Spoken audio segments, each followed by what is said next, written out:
नमस्कार दोस्तों, कैसे हैं आप सभी। आज निफ्टी की एक्सपायरी थी और आशा करता हूं कि आप सभी ने अच्छा खासा प्रॉफिट है वो अर्न किया होगा, क्योंकि आज निफ्टी की एक्सपायरी में अच्छा खासा मोमेंटम है वो अपने को देखने को मिला।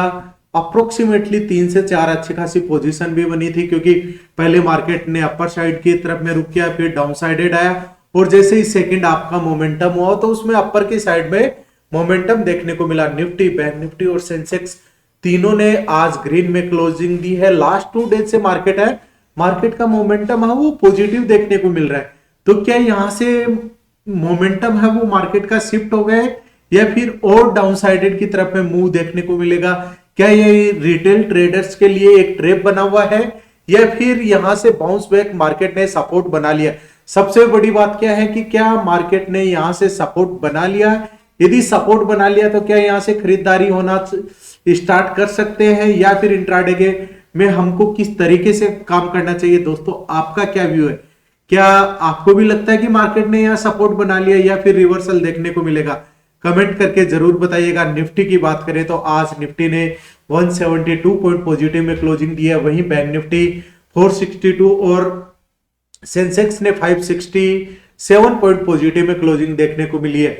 निफ्टी 50 के स्टॉक्स की बात करें तो आउट ऑफ 50 स्टॉक्स में से 34 स्टॉक्स ने ग्रीन में क्लोज दिया, वहीं 16 ने नेगेटिव में क्लोजिंग दिया। जो आज का टॉप गेनर बना हुआ था उसमें इटरनल, टाटा स्टील, एम&एम, एचडीएफसी लाइफ और बेल ये सभी है। उनमें इंटरनल में अच्छी खासी तेजी हुई है 5.59% की।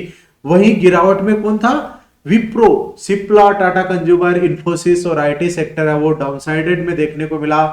बैंकिंग सेक्टर की बात करें तो आउट ऑफ 14 स्टॉक्स में ओनली 2 स्टॉक्स स्लाइटली डाउनसाइडेड में थे। बाकी लीड कौन कर रहा था? Federal bank, AU bank, Canara bank, IDFC first bank. और जो लूजर्स में था वो एसबीआई बैंक और इंडसइंड बैंक था।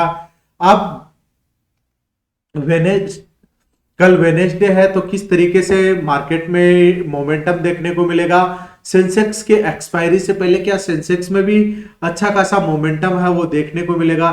तो चलिए दोस्तों, अब बात करते हैं चार्ट पे क्या सपोर्ट रहेंगे, क्या रेजिस्टेंस रहेंगे, क्योंकि हमेशा अपने को काम किस पे करना चाहिए? सपोर्ट और रेजिस्टेंस पे ही हमको अपना काम करना चाहिए। उससे अपने को क्या पता रहेगा कि कहां पर सपोर्ट बना हुआ है और कहां रेजिस्टेंस बना हुआ है।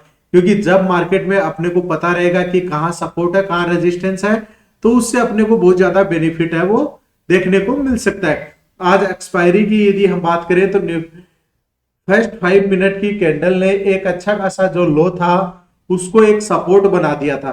तो दोस्तों, हमेशा मैं यहाँ पे बात करता हूं कि आप फर्स्ट 5 मिनट की कैंडल को वॉच करिएगा। जैसे ही इसने यहाँ पर देखिए, इसके नीचे एक कैंडल भी सस्टेन नहीं हुई, इसका मतलब क्या हुआ? मार्केट में मोमेंटम डाउन ट्रेंड का नहीं था। अब यहां पर कौन सी कैंडल बनी?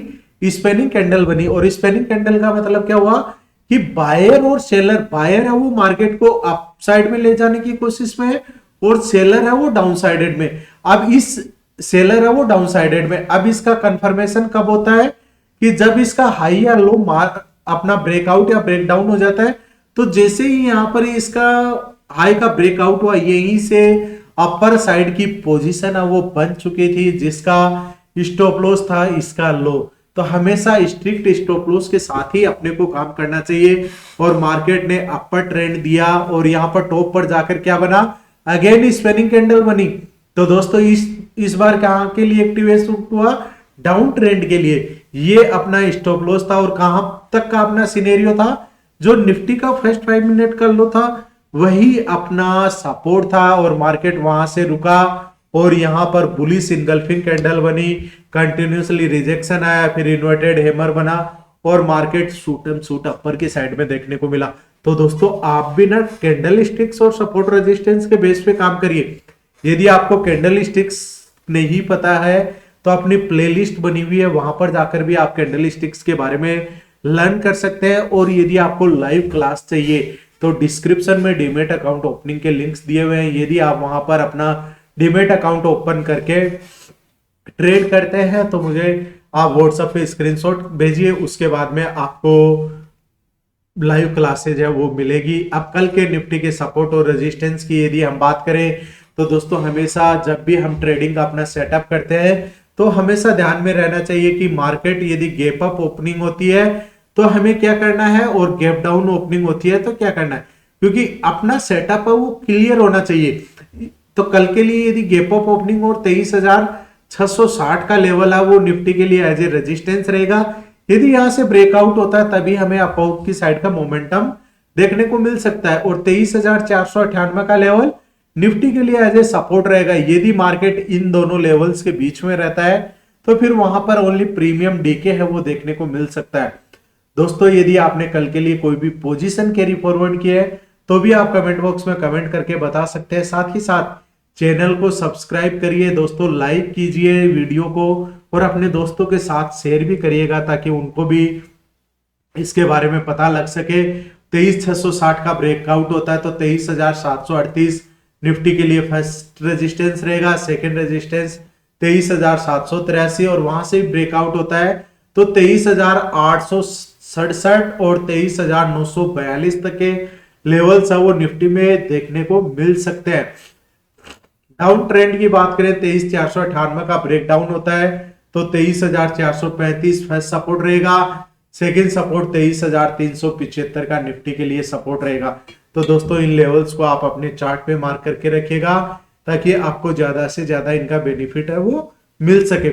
यदि सेंसेक्स की बात करें तो सेंसेक्स में सबसे पहले डेली चार्ट पे देखते हैं। तो डेली चार्ट पे आजकल बुलिश इंगल्फिंग कैंडल बनी थी और उसके बाद में मार्केट अपर साइड रहा। यदि आरएसआई की बात करें तो ओवरसोल्ड जोन जो बना हुआ था, आज मार्केट ने एक्सट्रीमली ओवरसोल्ड जोन में हम जो जा चुके थे, मार्केट आरएसआई 30 के ऊपर है यानी ओवरसोल्ड जोन में अभी भी है। यदि यहां से 40 से अबव की साइड में मोमेंटम शिफ्ट होता है तभी वहां पर बाइंग साइड की अपॉर्चुनिटी बनेगी दोस्तों, तब तक कोई भी बाइंग साइड की अपॉर्चुनिटी नहीं बनती हुई दिखाई दे रही।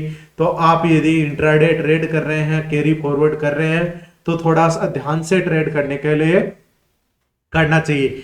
यदि अबव साइड की तरफ में यदि मोमेंटम शिफ्ट होता है 76,313 का लेवल रेजिस्टेंस बना हुआ है और 75,865 का लेवल सेंसेक्स में एज ए सपोर्ट बना हुआ है, तो ब्रेकआउट या ब्रेकडाउन जब भी होगा तो अबव के सपोर्ट और रेजिस्टेंस आते हुए देखने को मिल रहा है। दोस्तों किस किस को लगता है कि सेंसेक्स की एक्सपायरी 77,000 के आसपास होगी या फिर वापस से 75,500 के आसपास देखने को मिलेगी? तो कौन कौन है जो कि अपर के साइड में देख का अपना व्यू दे रहे हैं और कौन डाउन ट्रेंड की तरफ में दे रहे हैं? 76,313 का ब्रेकआउट होता है तो 76,657 सेंसेक्स के लिए फर्स्ट रेजिस्टेंस, सेकंड रेजिस्टेंस 76,932 का लेवल रहेगा। डाउन ट्रेंड की बात करें तो 75,607 फर्स्ट सपोर्ट रहेगा, 75,349 सेकंड सपोर्ट और 75,091 फिर सेंसेक्स के लिए एज ए स्ट्रॉन्ग सपोर्ट की तरह काम करेगा। बैंकिंग सेक्टर में आज अच्छी खासी मोमेंटम देखने को मिला और मोमेंटम भी इतना था कि ओनली आउट ऑफ 14 स्टॉक्स में 12 स्टॉक्स ने नेगेटिव में क्लोजिंग दी। अब कल किस तरीके से कामकाज करना है? 55,018 का लेवल बैंक निफ्टी के लिए एज ए रेजिस्टेंस है, तो यहां से ब्रेकआउट देखने को मिलता है तभी मोमेंटम शिफ्ट होता हुआ 55,190 और सेकंड जो रेजिस्टेंस रहेगा 55,374 और यदि ब्रेकआउट कंटिन्यू रहता है तो 55,521 तक के लेवल्स देखने को मिल सकते हैं। और डाउन ट्रेंड की यदि बात करें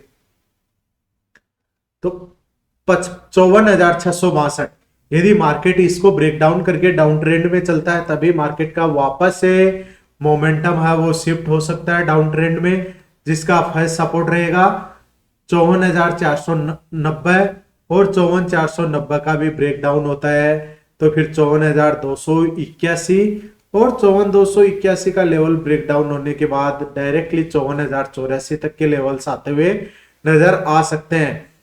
दोस्तों इन लेवल्स को आप अपने चार्ट पे मार्क करके रखिएगा ताकि आपको भी लाइव मार्केट में भी इनकी क्या वैल्यू है, सपोर्ट रेजिस्टेंस किस तरीके से काम करते हैं, क्योंकि सपोर्ट पे क्या होता है बायर्स एक्टिवेट होते हैं, रेजिस्टेंस पे सेलर एक्टिवेट होते हैं। अब वो किस तरीके से काम करते हैं वो भी आपको पता रहेगा। दोस्तों यदि आपको म्यूचुअल फंड में भी एसआईपी या लमसम इन्वेस्टमेंट करना हो तो भी आप मुझे मैसेज कर सकते हैं। धन्यवाद दोस्तों, जय हिंद जय भारत।